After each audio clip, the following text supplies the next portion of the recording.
let's see, Raechel. Raechel runs the product marketing agency, Olivine Marketing. So the cool thing about her is that she sees the kitchen side of so many product marketing organizations. There we go. Am I here? Yeah, you're Hey. here.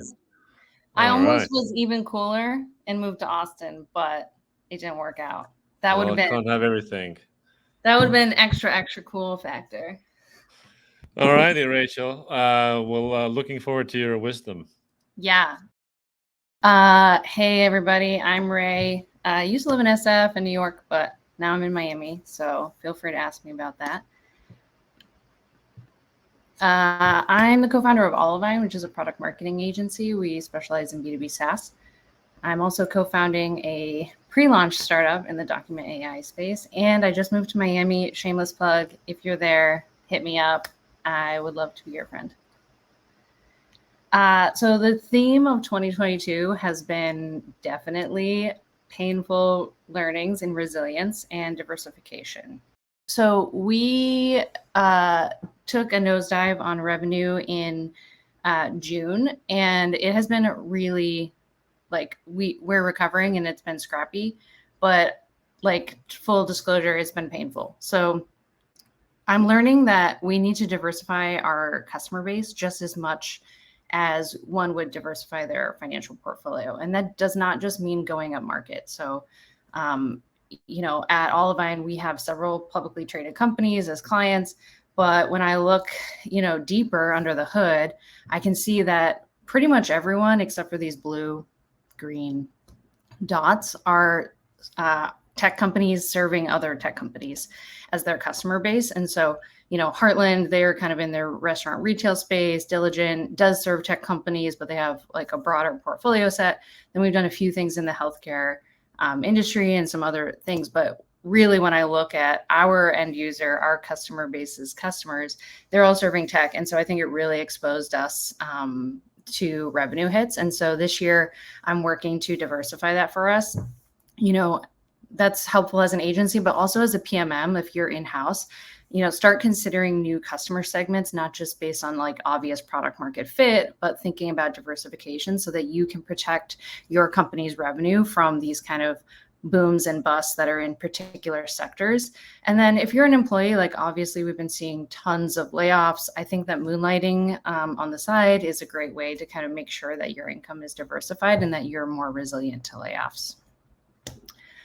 Lesson number 2, I have been trying to learn big time from growth and performance marketers. This downturn has shown me that I need a better mix of long and short-term strategies.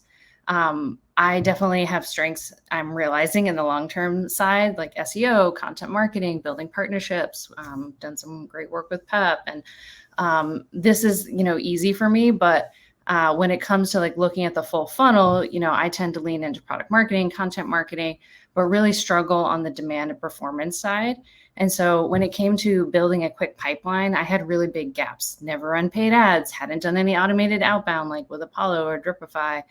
So these things are all new to me. I often see marketers struggling the other way where they focus too much on short term and they're not building long-term resiliency. But for me, the short-term tactics were definitely a gap. Lesson number 3, this one I'm feeling viscerally too. The power of personal branding. I think we all look at PEP as a great example, but a strong personal brand is literally money. So I used to be in Intercom as a product marketer there, and I joined in like 2015 and I launched a couple of products there. And while I was there, I think it was in 2016, I wrote this blog post called like, what is product marketing? How product marketing helps build products. And it ranked number 1 for the term product marketing for about a year until Dave wrote this blog post, which unseated me. It was a great blog post, totally deserved to be ranking well.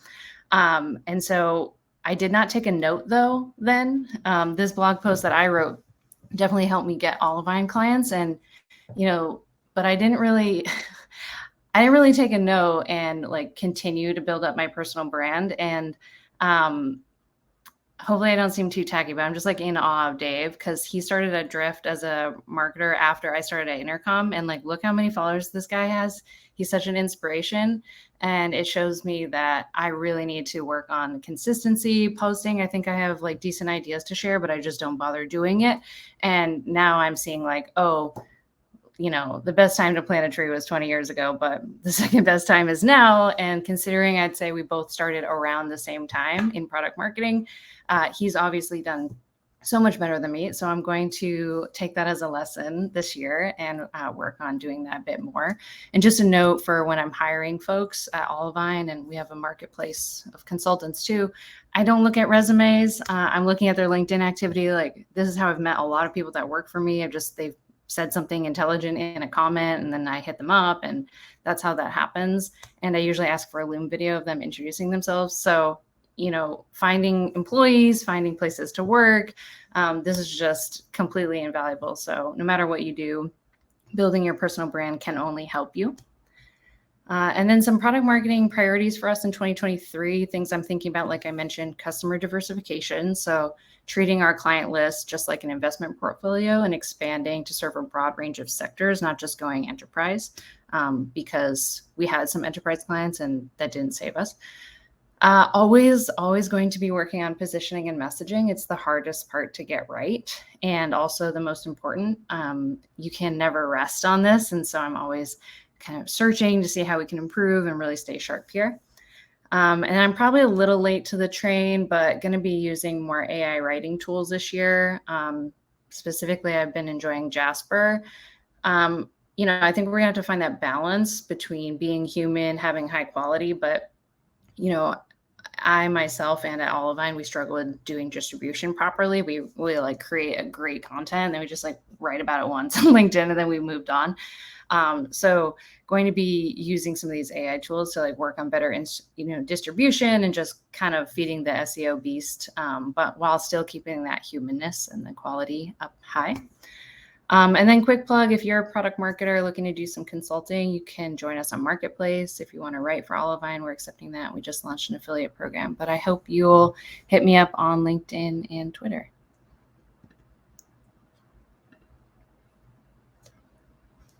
Maybe Pep will join back.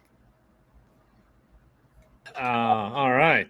Beautiful. Great lessons. So when you think about diversification, are you now thinking serving multiple groups of buyers? So not just product marketers, but somebody else, or different types of companies? Or are you more like thinking same buyer, but different products they can buy? Yeah, for me personally, for Olivine, and this, we're an agency, so this is different, but I'd say like our buyer is not usually other product marketers, usually like CROs, VPs of sales, sometimes founders. I don't think our persona, like that key persona, will change, but different sectors. So like one client we used to help with, we worked with them for many years. They're Elation.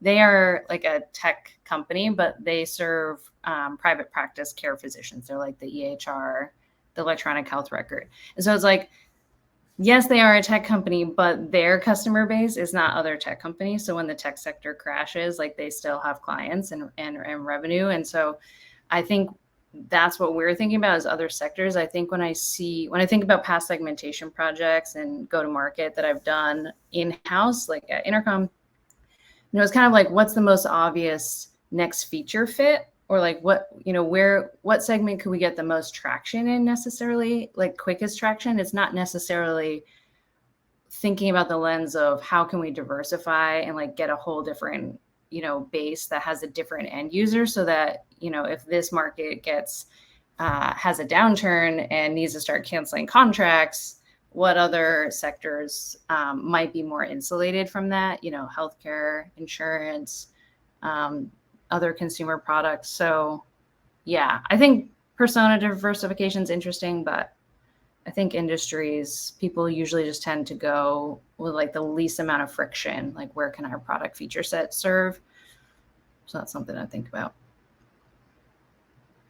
If anyone has questions in the chat, feel free to drop them and I will try to answer. What's been your most important achievement this year? Top 3 plans for 2023.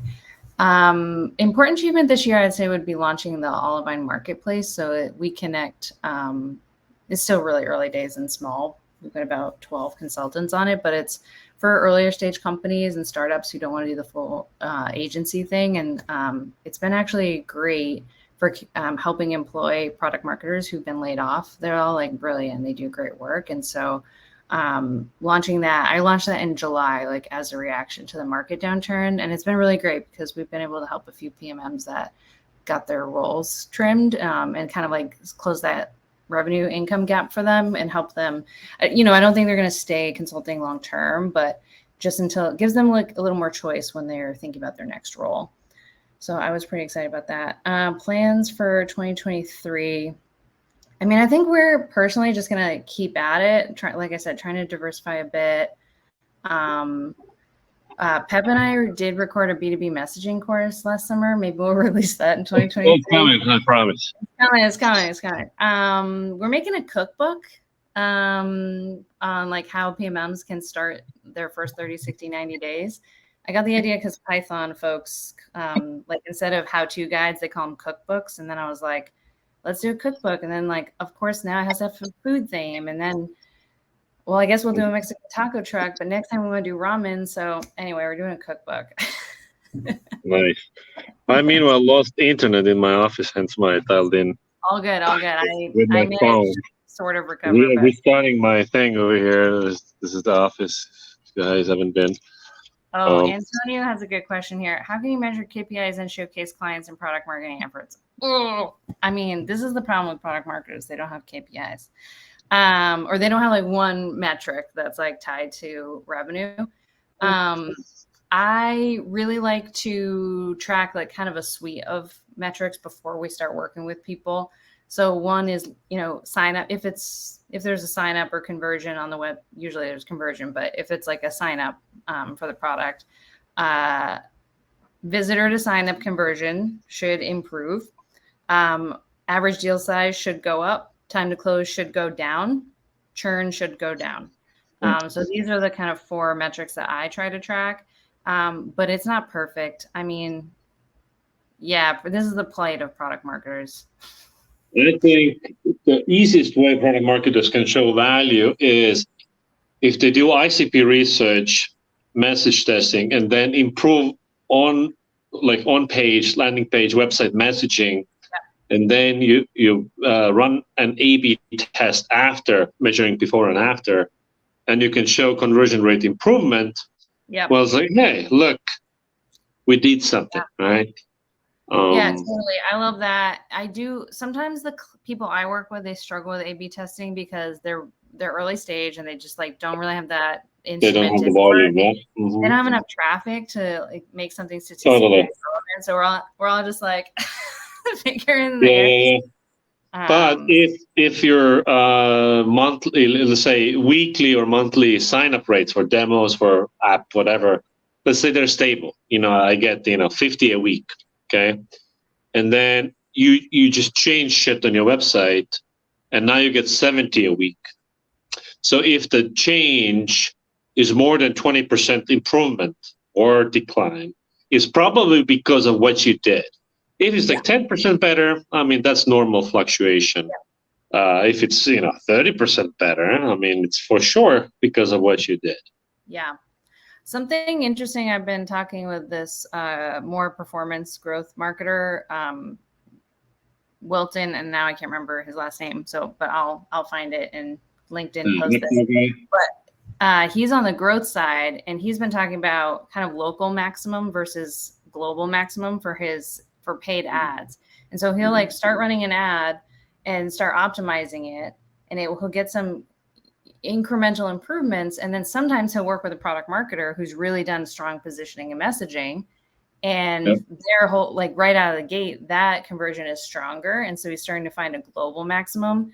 And yeah, I'm just like in general a bigger proponent of like growth and performance and product marketers learning from each other, because sometimes there's a little bit of a chasm, or it's like an if this or that, but I'm learning a ton from growth marketers, and I'd like to think that some of these positioning and messaging, tactics and strategies that they're starting to learn are helping improve their numbers too. So yeah, let's all just like hang out and work together on stuff. Mhm. I like what you said about people, the people that you hire, that they're active on LinkedIn. Because my experience has been that if you hire somebody that's not active on social, not active on LinkedIn and whatever, and now you said now it's your job to be active, it never works. You can't just turn it on. Either you're already active or you struggle. Some people just struggle putting a sentence together. Yeah, and it's not like everyone has to be on there all the time. Like I follow Jason Calacanis and I've met him a couple times from stuff, and I feel like the man is just on Twitter responding all the time. And I'm like, how does he get anything done? He clearly gets a lot done, but I don't know, maybe he has a bot or something. So you don't have to be there on all the time, but once a week, twice a week, try to share something juicy and have a point of view. Like, there's just so much content out there, so many podcasts, and they're just boring. So there's no point of view. Just even if I disagree with you, just like have a strong point of view. I find that way more interesting than all this kind of watered down stuff. Lost Pep again, but if anyone has more questions, hit me up. Oh, here he is. Yes, point of views. Yes, point of views. Yeah, when it comes to producing content, either you have really unique content, very hard to do, because everything's been said already, or you offer your own point of view on top of the things that is not new, like, oh, well, this is how innovation works, but now is my unique opinion on this stuff.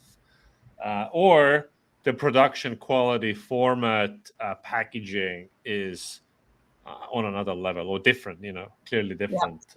You put in more work, whatever. You need to win on at least on one of these levels, ideally on two or more, but at least one will already do for your podcast, for your LinkedIn, for something like that. Yeah. But it's also hard to manufacture POVs, I think. You only can develop one, I think, if you actually put in the thought, like constantly thinking about it. Yeah. And I mean, all my points of view, like anything I post on LinkedIn, it's usually, and like hopefully it never comes across as passive aggressive, but it's usually something that just happened. Because it's like someone, called me and they're like, shoot, I need to hire my first product marketer. Like, what should I think about? And then I'm like, that would be a great LinkedIn post afterwards. Let me write it up. No, that's exactly how I do it as well. When the inspiration, grabs you. Yeah. It's not me planning for the month what I'm going to post and then doing it. But then sometimes it's, comes from like a negative experience where, I was working on something really, really early stage, like the earliest stage stuff. And a designer was saying, and they're very experienced. They work in an amazing company. Like anyone would be lucky to have them. Like a UX designer, they're like, oh, we should remove all these fields and just accept the email for like initial sign up. And I'm like, because they want to remove friction. And I'm like, it's early beta. I kind of want there to be some friction because I'm really looking for like the right person to be on this beta. And if they can't fill out like 2 more fields, then I don't want to waste my time with them anyway. And I think, marketers, they kind of, it's easy to, without experience, to have this like idea, like this rule book or this playbook, this tactic, but you don't realize that like, oh, that's big company stuff. Like big companies, they only need your email because they've got a whole tech stack happening behind the scenes that fills in the information that you don't have. So yeah, I find like a lot of these rules or these tactics, like they sound great. And then the rubber is trying to hit the road and you're like, need more experience. Yeah. That's right. Yeah. And so what are you doing for your personal brand going forward? Yeah. Trying to take it out from you, posting more often, but like, I don't want to just post like crap, it needs to be interesting. So trying to take time to do that more regularly this year. Although I do think there is something to shipping daily, even if it's crap, because if it's crap, it's never going to go anywhere. Like nobody's going to like it and comment it. So there's no downside. However, That's you're true. training yourself to post and write. Ooh, LinkedIn And shit posting. That'd if be fun. if the bar for posting is that if I have something amazing to say, it's like, well, I'm only gonna go to the gym once I have 6-pack abs already, you know. Like, no. Dude, It's I'm like feeling you gotta put I'm in the work feeling every day. attacked right now. Okay, this is gonna be my New Year's resolution. I just decided just now. I'm gonna post every day, and then later tomorrow, like if I'm embarrassed by it or it's shit or no one likes it, I'll just delete it. That's what I'll do. I delete some of my old tweets sometimes. I'm like, did 2018 me really need to say that? Yeah, that's fine. But you can post your stuff that you posted a year ago on social because nobody remembers. Oh yeah, resharing. I should do that. Yeah, and you post it as new, you know. Yep. And then this past year at Olivine, we were like creating a ton of content and just really dropped the ball on distribution. So this year we're focusing on like going back to our best performing blog posts. None of this is news, by the way. This is like the oldest thing in the book. I'm just bad at doing it. We're going to work on distribution. We have an amazing design team. So it's like, why haven't we done this? Yeah. And then I learned about some new tool. Let me pull it up. It's called Phantom Buster. Yes. So I saw this LinkedIn post. Someone had this like financial spreadsheet template, and they said, comment if you want it. I want to get your input on this, Pep. And 7,000 people commented, and they said, we'll DM it to you if you comment. And I was like, how the hell did they DM 7,000 people? Or do they just not care if not everyone gets it? Like, how does this work? So I have a little Slack group of like PMM friends, and someone turned me on to this Phantom Buster thing. What did I call it? Phantom Buster. And apparently it will scrape everyone that comments into a spreadsheet, and then you can run kind of like a Zapier. You can run another scrape and have it like connect and DM them that. And I was like, maybe that's a little growth hack I should try because we got this cookbook coming out. But what do you think? Is it tacky? It's tacky. That doesn't mean it won't work. So. I know. I'm always so not tacky, but now I'm like, shit, man. Everybody is non-tacky until there's money to be made. Yeah. I'm like, do it. Okay. Yeah. You guys. All right, Raechel. We gotta kick you out now. Thanks for having me. entertaining us. I'll see you later. Bye. Peace.